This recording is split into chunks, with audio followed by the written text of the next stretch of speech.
about the constitutional amendment that's before House State Affairs regarding public funds for religious education? Do you feel like this is a needed protection for scholarship recipients, or do you feel that it's a workaround that would lead to a school government system?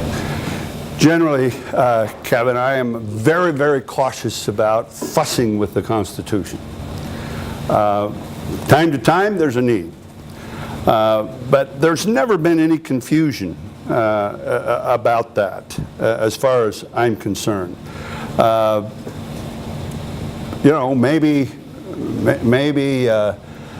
the folks that are proposing that see some future problem with us granting an opportunity, a completion, or one of our publicly funded scholarships, but we have done that for a long time.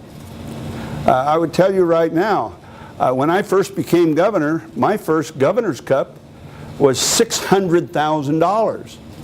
And when those guys contributed to the Governor's Cup and came and played golf or shot or went and fished, a big portion of that fund or that money that their corporation or they as an individual paid actually went to scholarships, of which a student that graduated from an Idaho high school and went to any college in the state, whether it was Northwest Nazarene, and we had a lot of them that went to Northwest Nazarene, or the College of Idaho, and obviously public institutions as well.